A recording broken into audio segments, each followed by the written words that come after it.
Hola amigos de Geek Electrónica, muy buen día para todos.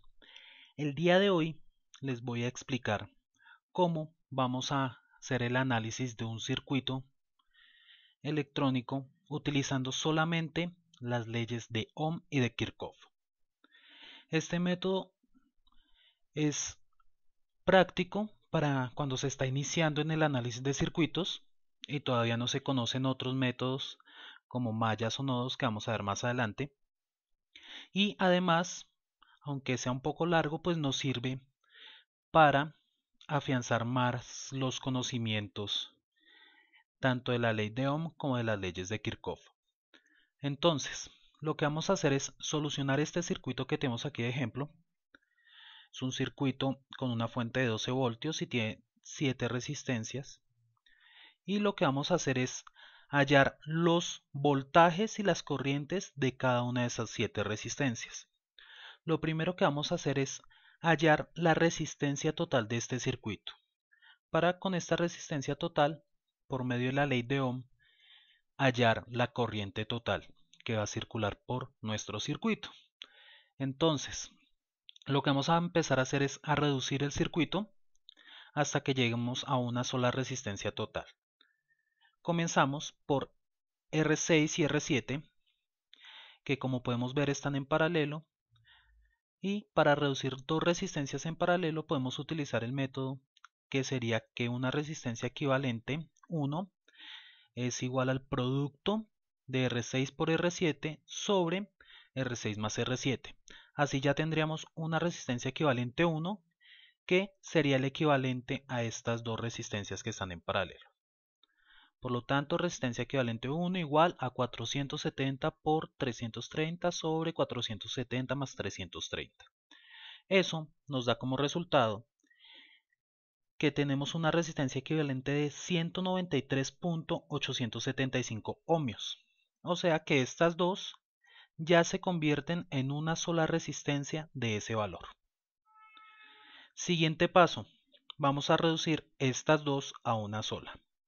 Como estas dos están en serie, lo que hacemos es simplemente sumarlas. Entonces la resistencia equivalente 2 sería igual a resistencia equivalente 1 más R5, que es lo que tenemos acá.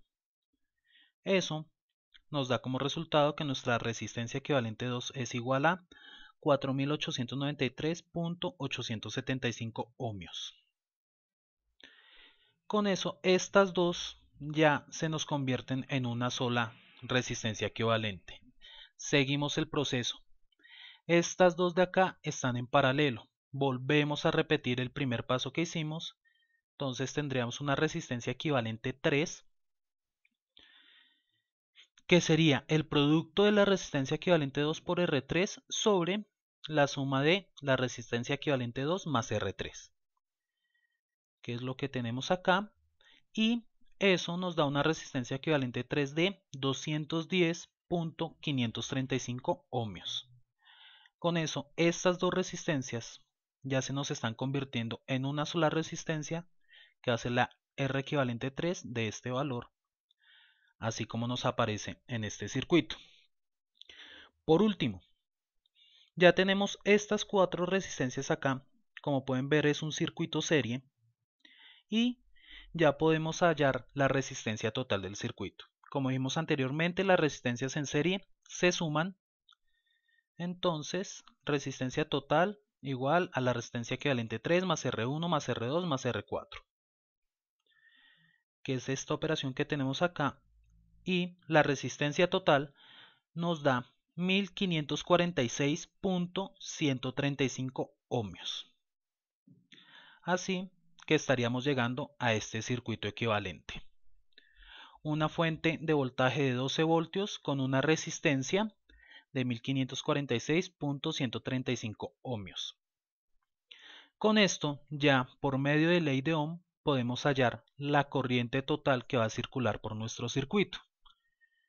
Entonces la ley de Ohm nos dice que corriente es igual al voltaje sobre la resistencia. En este caso, nuestra corriente total va a ser igual al voltaje total sobre la resistencia total. O sea, 12 sobre esta resistencia que tenemos acá.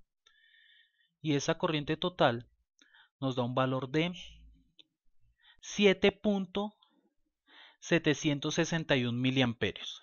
Esa es esta corriente que va a circular por todo nuestro circuito.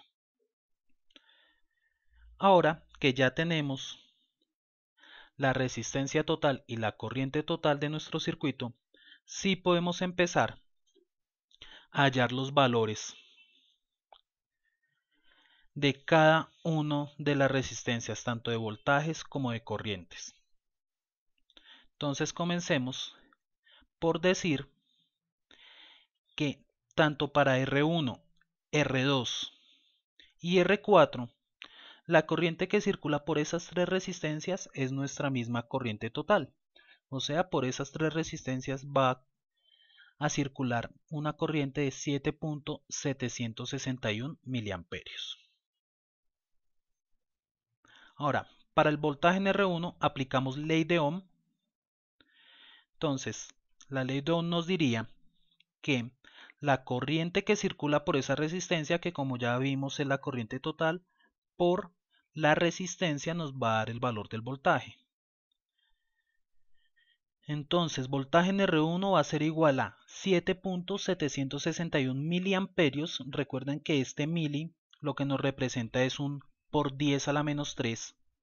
O sea que sería 7.761 por 10 a la menos 3 por los 330 ohmios de la resistencia. Y eso nos da un voltaje de 2.56 voltios. O sea que en esta resistencia 1 vamos a tener un voltaje de 2.56 voltios. Continuamos con nuestro circuito y ahora vamos a hacer el voltaje en R2. Aplicamos lo mismo, la corriente que circula por R2 por la resistencia de esa R2. Entonces sería 7.761 milis, recuerden el por 10 a la menos 3 por 1000, que es el valor de la resistencia. Y eso nos da un voltaje de 7.761 voltios. Hacemos el mismo proceso con R4. Entonces voltaje en R4 va a ser igual a la corriente total por R4. Y eso nos da un voltaje de 43.463 milivoltios. Recuerden, este mili es por 10 a la menos 3. Continuemos con nuestro circuito. ¿Qué nos hace falta? Hallar este voltaje en R3 y esta corriente en R3. Para eso vamos a utilizar la ley de voltajes de Kirchhoff.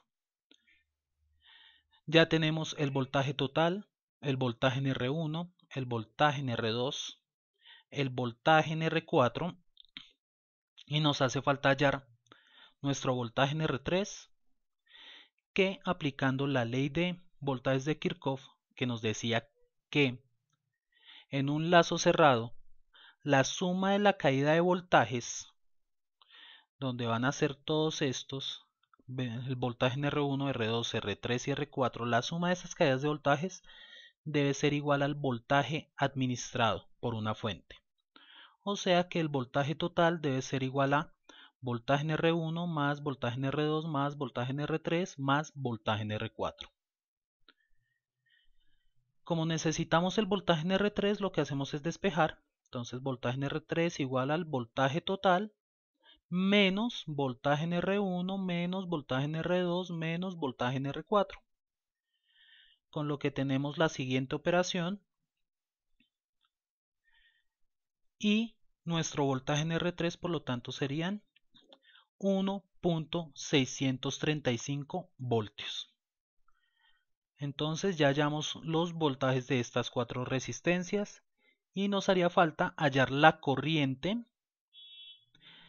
que circula por R3, o sea, esta IR3. Como ya tenemos tanto el voltaje en R3 como tenemos el valor de resistencia de esa R3, lo podemos hallar por ley de Ohm. Y la ley de Ohm nos dice que la corriente en R3 va a ser igual al voltaje en esa resistencia sobre el valor de esa resistencia. o sea 1.635 sobre 220. Eso nos da que nuestra corriente que circula por la resistencia 3 es igual a 7.431 miliamperios. Continuemos. Entonces ya tenemos valores tanto de corrientes como de voltajes de estas cuatro resistencias. Vamos ahora a hallar el voltaje en R5. Pero para hallar el voltaje en R5, lo más fácil es primero hallar esta corriente R5. Para esa corriente vamos a utilizar la ley de corrientes de Kirchhoff, viendo que ya tenemos nuestra corriente total y nuestra corriente que circula por IR3. Recordemos que la ley de corrientes de Kirchhoff básicamente lo que nos dice es que la suma de las corrientes que salgan de un nodo, en este caso va a ser este nuestro nodo, la suma de las corrientes que salen, que son IR5 e IR3, debe ser igual a la suma de las corrientes que entran. En este caso la única que entra es nuestra corriente total, IT. Por lo tanto, IT debe ser igual a la suma de IR3 más IR5. Como necesitamos saber el valor de IR5, lo que hacemos es despejar y nos queda que IR5 es igual a IT menos IR3. O sea, esta IT menos esta IR3 nos da nuestra resultante IR5.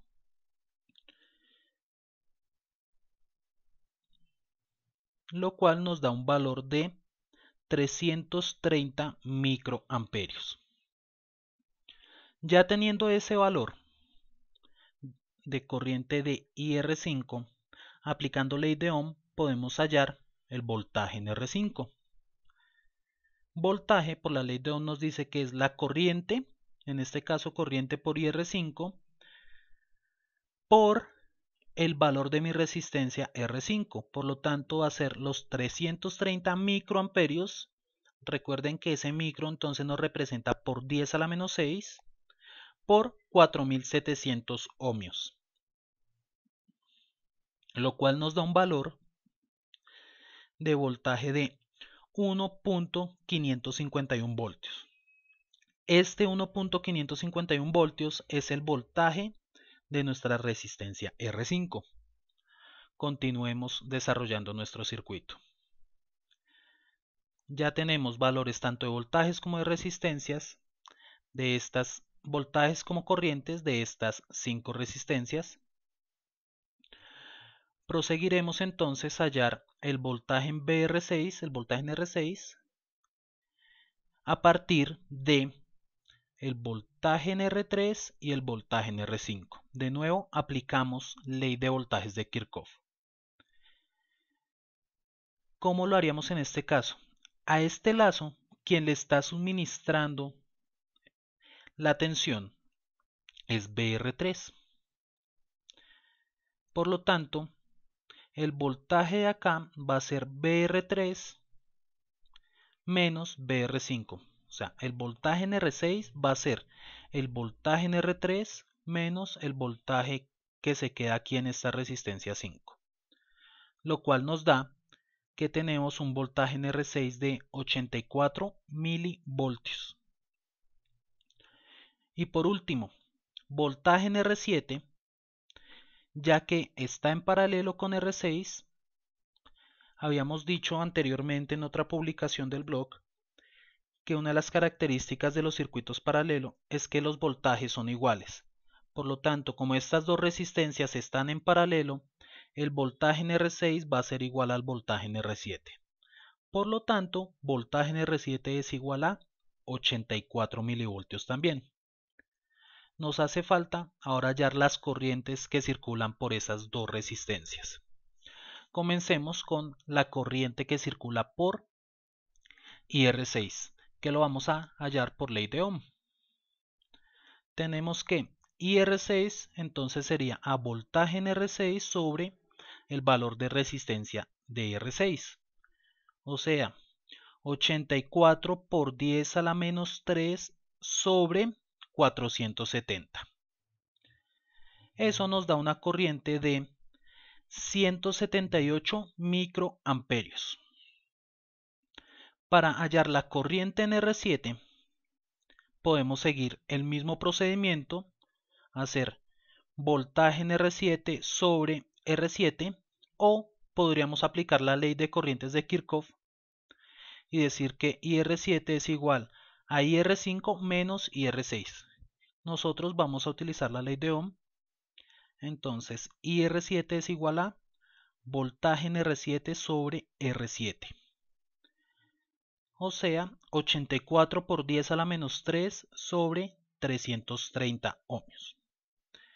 Y esa corriente nos da un valor de 254 microamperios.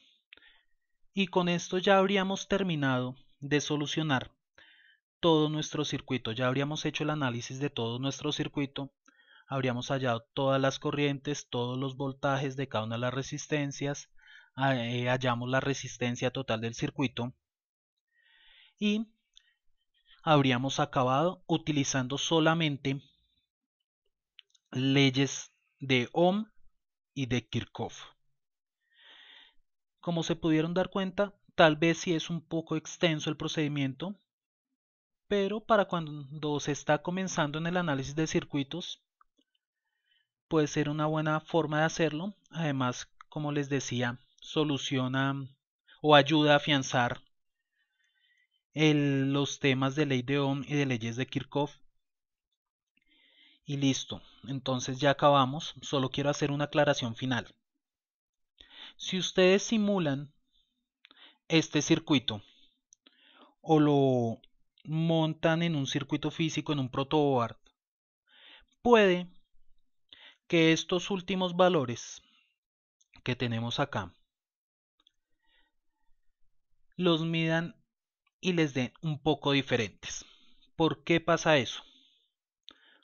Todo el procedimiento que hicimos está bien, está correcto. Lo que sucede es que, como se pueden fijar, yo en todo el procedimiento utilicé solamente 3 decimales. Cuando estamos trabajando con cifras grandes, puede que eso no nos genere mayor problema, pero cuando estamos trabajando con cifras de milis o de micros, como nosotros lo estamos haciendo, a la larga se va a ir presentando un desfase, un descuadre entre los cálculos y los valores medidos, ya sea en la simulación o en un circuito práctico. Entonces, ¿cuál es mi recomendación? Mi recomendación es que en lo posible trabajen con todos los decimales que les dé su cálculo, no solamente con 3. Si tienen una calculadora, utilicen las memorias de su calculadora para ir guardando en cada memoria los valores de voltaje o los valores de corriente, o sea, el resultado completo, guárdenlo en la memoria y van trabajando con esos resultados de memoria. O si están trabajando en un computador, pueden utilizar perfectamente para hacer los cálculos un programa matemático como Scilab o como MATLAB para que haga los cálculos y él automáticamente trabaja con el resultado completo del cálculo y no solamente con unos pocos decimales, que es lo que nos genera esos errores que ustedes van a encontrar si lo simulan. Bueno, no es más por hoy. Muchas gracias por haber visto el video, espero les haya gustado. Si les gusta mi trabajo, recuerden visitar geekelectronica.blogspot.com o seguirnos en nuestras cuentas de YouTube, Twitter o Facebook buscándonos como Geek Electrónica. Muchas gracias y hasta una próxima ocasión.